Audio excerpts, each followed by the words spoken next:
Hello good morning, welcome back to my new blog. तो आज के ब्लॉग की शुरुआत करते हैं बाहर के मौसम से। एक्चुअली मैं जब पैदल ही जा रही थी योगा जाते हुए सुबह का, तो ये मैंने कैप्चर कर लिया था। बहुत ही अच्छा मौसम था। उसके बाद पहुंच के हम योगा क्लासेस जाते ही आपको पता है क्या होता है, वहाँ तो योगा क्लास शुरू हो जाती है। तो आज क्लास मैंने नहीं, प्रिया ने ली थी और प्रिया भी अच्छे से अभ्यास करवाने लग गई। अब वो भी परफेक्ट हो गई है। गेन कंवर जी हैं, प्रिया हैं, तो ये लोग जब मैं क्लास नहीं लेती हूँ तो ये क्लास ले लेते हैं, मतलब योगा क्लासेस, और अच्छे से अभ्यास भी करवा देते हैं। जैसे वेट रिड्यूस वाले हैं, जंपिंग रनिंग है, एक्स्ट्रा जो आसन है वो थोड़े कम कर पाते हैं, लेकिन मोस्टली कर लेते हैं, और स्ट्रेचिंग भी अच्छे से करवा देते हैं। तो आज के अभ्यास में हमने जो आपको बताया है वेट रिड्यूस वाले अभ्यास है मोस्टली सारे ही। जो ये लेग रेजिंग है या क्रंचेज या लेग रेजिंग, इसको कुछ भी कह सकते हैं। तो इससे आपके पेट और थाइज़ पे बहुत ही इफ़ेक्ट होता है, मतलब थाइज़ कम होती है, पेट भी कम होता है। उसके बाद में मतलब एक बार पैर वाले करवाएंगे, फिर एक बार हाथ वाले, अपर बॉडी, लो पार्ट, ऐसे ही चलता रहता है। तो ये वह है आपके कटी चक्रासन। इसमें आपकी साइड वाली फैट को कम करता है, चेस्ट को कम करता है, पेट के लिए बहुत ही अच्छा आसन है। इससे पेट भी बहुत अच्छा रहता है। उसके बाद में हमने करवाए थे गत्यात्मक अभ्यास।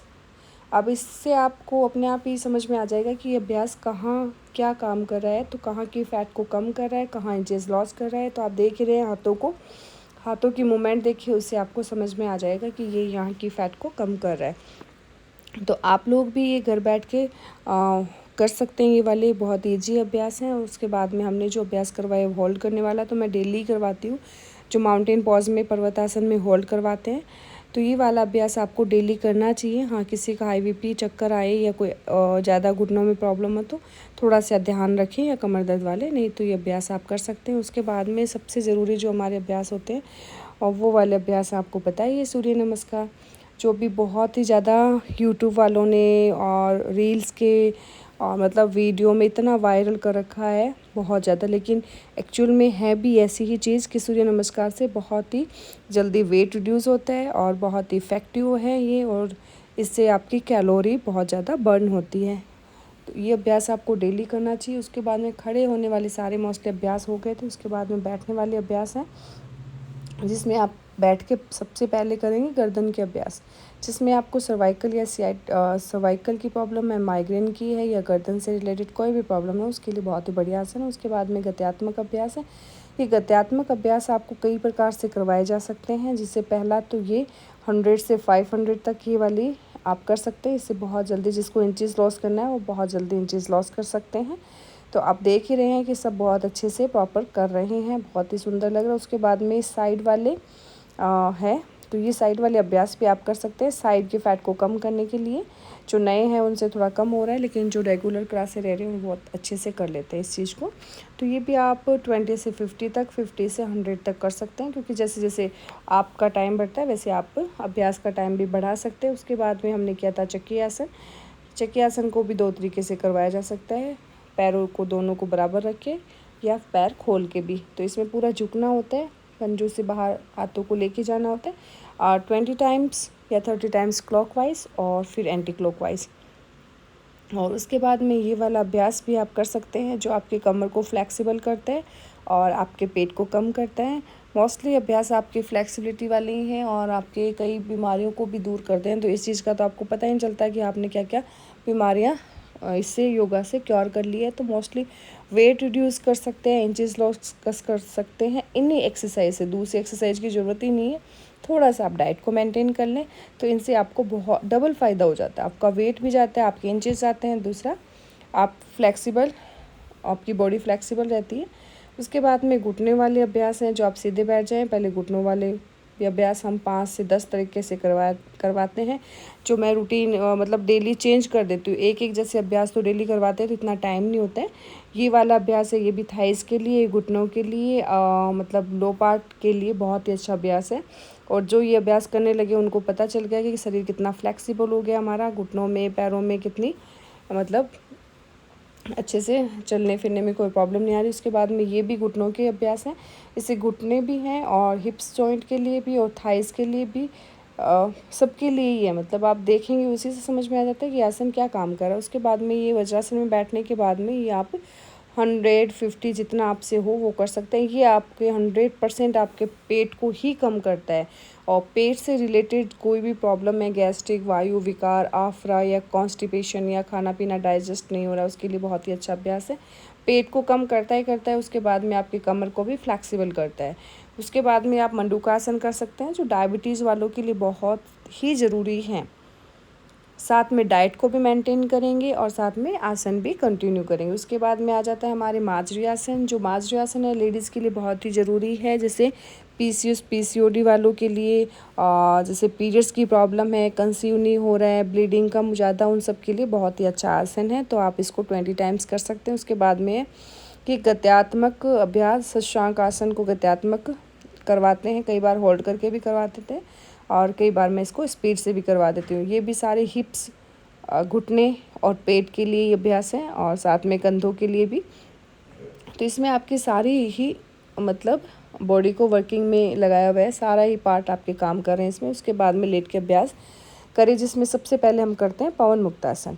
पवन मुक्तासन पेट के लिए सबसे ज़रूरी आसन माना जाता है। पवन मुक्त आसन मतलब पेट से रिलेटेड कितनी भी प्रॉब्लम हो उनको क्योर करने के लिए पवन मुक्तासन बहुत ही ज़रूरी है, क्योंकि नाम ही इसका ऐसा है। तो इसको 2 तरीके से करवाया जाता है। एक तो पहले जो एक पैर को फोल्ड करके और फिर दूसरा दोनों पैरों को फोल्ड करके होल्ड करवाया जाता है। तो ये काफ़ी इफ़ेक्टिव है। जो लोगों को प्रॉब्लम थी, जैसे गैस वैस की प्रॉब्लम थी, खाने की प्रॉब्लम थी, कॉन्स्टिपेशन के लिए, वो सब सारी इससे काफ़ी ठीक हो गई है। और उसके बाद में हम करवाते हैं मरकटासन, जो कमर वालों के लिए। इसको भी 3 से 4 तरीके से करवाया जाता है। तो पहले दोनों घुटनों को बराबर रख के फिर दोनों घुटनों को अलग अलग करके, तो ये 30-40 टाइम्स आप कर सकते हैं। ये घर पे भी करें और योगा में भी करें। उसके बाद में साइकिलिंग, तो ये मैंने कहा था आज 500 करेंगे आप साइकिलिंग। तो इन्होंने 500 तो मुश्किल हो गया, तो गर्मी ज़्यादा है, तो 200 तक 100-200 तक कर लेते हैं। इससे आपकी थाइज़ की फ़ैट कम होती है, थाइज़ कम होती है और वेट भी कम होता है, कैलोरी अच्छी बर्न हो जाती है। तो ये हमारे अभ्यास हैं जो हम कंटिन्यू करते हैं। उसके बाद में आ जाता है झूला आसन, जो ये अंजू आंटी बहुत अच्छे से करने लगे हैं। जो देखें आप 55 से अबो हैं, लेकिन अच्छे से अभ्यास अच्छे से कर रहे हैं सारे, झूला आसन भी। उसके बाद में आ जाती है हमारी लेग रेजिंग। लेग रेजिंग क्या करती है, आपके साइड की फ़ैट को कम करती है, थाइज़ की फ़ैट को कम करती है, हिप्स जॉइंट के लिए बहुत ही अच्छी है, और साथ में आपके हाथ की भी एक्सरसाइज हो जाती है। तो आप देख के भी पता कर सकते हैं कि ये कहाँ कौन से पार्ट पे ये अभ्यास काम कर रहा है या एक्सरसाइज काम कर रही है, ये आसन काम कर रहा है। तो इसको लेफ़्ट राइट दोनों तरीके से कर सकते हैं। उसके बाद में करवाया हमने नौकासन। नौकासन में हम अप डाउन के हिसाब से करवाते हैं, जिसमें आपको होल्ड करना होता है, आप में से ऊपर डाउन नीचे। तो जब तक अप होता है ऊपर होल्ड करें, फिर डाउन में नीचे हो जाए। ये 20 टाइम्स इनफ है, 20 टाइम्स बहुत है, ज़्यादा नहीं करवाते इसको हम। लेकिन ये अभ्यास काफ़ी इफ़ेक्टिव है। हर एक अभ्यास का अपना अपना मतलब रहता ही है कि इस अभ्यास का ये मतलब, उस अभ्यास का ये मतलब है। कहीं ना कहीं कोई ना कोई अभ्यास अपना काम अलग अलग तरीके से करता है। उसके बाद में ये पेट को कम करने वाली लेग रेजिंग, तो स्पीड से कर सकते हैं। फिर उसके बाद में लेटने वाले, जो उल्टे लेट के अभ्यास करने वाले होते हैं, उनमें पहले मकरासन का अभ्यास करवाया जाता है, जिससे थोड़ा सा रिलैक्स मिल जाता है। ये कमर दर्द वालों के लिए बहुत ही अच्छा है। उसके बाद में करवाया था मैंने आज धनुरासन, जो अपने दोनों पैरों को पकड़ के चेस्ट को ऊपर करते हुए। ये भी पेट के लिए ही है, जिसको नाभि की प्रॉब्लम है वो ज़रूर करे, जिसको खाना डाइजेस्ट नहीं होता वो भी अभ्यास कंटिन्यू करे। उसके बाद में हो गए हमारे अभ्यास पूरे मोस्टली, और उसके बाद में जाने की तैयारी होगी। तो लेकिन जंपिंग पेंडिंग थी, तो मैंने कहा जिसको जंपिंग करनी है वो जंपिंग करके जाएंगे। और उसके बाद मैं घर पहुंच जाती हूँ। घर जाने के बाद में खाने की तैयारी होती है। तो आज मैंने बनाई थी खाने में भिंडी की सब्ज़ी और रोटी। तो आपको पता है मेरी फेवरेट सब्ज़ी है भिंडी, और मसाला मैं थोड़ा सा कम ही रखती हूँ। तो ये हमारी सब्ज़ी तैयार हो गई है। उसके बाद में शाम को वापस से योगा क्लासेस आ गई। इतना ही घर का टाइम, मैं घर का ज़्यादा कैप्चर नहीं कर पाती हूँ, क्योंकि काम में लग जाती हूँ आते, तो मुझे ध्यान ही नहीं रहता कि कुछ और भी कुछ करना होता है। तो फटाफट से काम में लगने के बाद में सिर्फ ये रहता है कि स्पीड से काम हो जाए। फिर वापस से शाम का क्लास का हो गया। तो आज मैंने थोड़ा सा यूनिक करवा दिया, फ़नी, तो एक्सरसाइज भी हो जाएगी और थोड़ा सा फ़न भी हो जाएगा। लेकिन ये इतना इजी नहीं है जितना आपको दिखा रहे हैं हम, ये भी हार्ड है प्रोसेस थोड़ा सा। उसके बाद में इनको थोड़ी मैंने अलग अलग एक्सरसाइज बताई थी। काफ़ी तरीके की। तो हमने आज काफ़ी इन्जॉय किया शाम के क्लास में, खूब हंसते हुए। और उसके बाद में ये वाले अभ्यास हो गए हैं धनुरासन, जो सुबह भी करवाया तो शाम को भी करवाया। मोस्टली लगभग एक जैसे होते हैं। उसके बाद शाम को वापस घर पहुंच गए। घर पहुंचने के बाद किचन में आ गए। किचन में आने के बाद में आपको पता है मेरे खूब सारे काम थे। आज मैंने बनाई थी चने की दाल बनाई थी, जो मैंने उसको पहले बॉईल किया क्योंकि ये थोड़ी सी हार्ड होती है। मैंने भिगोई नहीं थी, डायरेक्ट ही। तो इसमें मैंने हल्दी और नमक डाल दिया है। इतने में दाल बॉईल होगी, मैं तड़के की तैयारी कर लेती हूँ। और इधर से लहसुन प्याज, ये काम शुरू हो गया हमारा।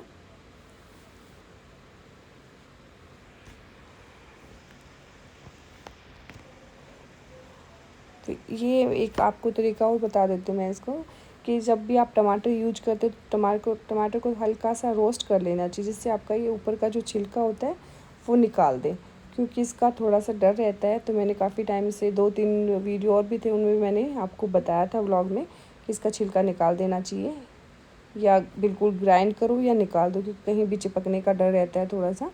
तो इसलिए थोड़ा सा इसका, और ये दोनों को रोस्ट करके मैंने छिलका निकाल दिया है। ये प्याज और मैंने हरी मिर्च तड़के के लिए तैयार कर लिया, और मैं तड़का भी लगा रही हूँ। ये दाल में तड़का, क्योंकि काम तो थोड़ा मैं स्पीड से ही करती हूँ, वैसे ज़्यादा स्पीड तो नहीं, लेकिन है थोड़ी सी स्पीड, क्योंकि डेली करते तो आपको पता है कि रूटीन बन जाता है कि ये काम करना ही है। तो मैं ये काम बहुत ईजीली कर लेती हूँ कि मुझे काम करना है, ठीक है। और आप लोगों को भी ये सोचना चाहिए, काम करते समय किसी प्रकार का कोई आलस नहीं होना चाहिए, और खाना बनाते समय तो किसी प्रकार का कोई विचार भी नहीं होना चाहिए।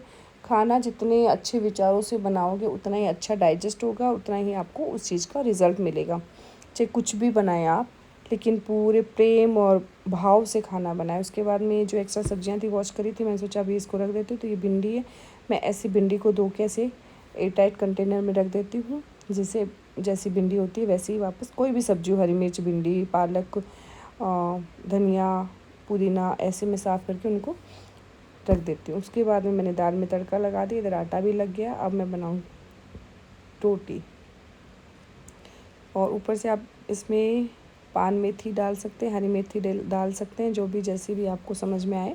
हरा धनिया भी डाल सकते हैं, लेकिन चने की दाल अच्छी लगती है।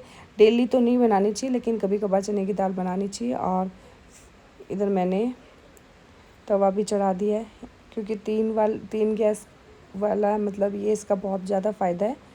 और फिर मैंने उसमें हिंग का तड़का लगा दिया। इधर भगवान जी के भोग के लिए मैंगो काट रही है नन्नू, और इधर मैं बना रही हूँ रोटी।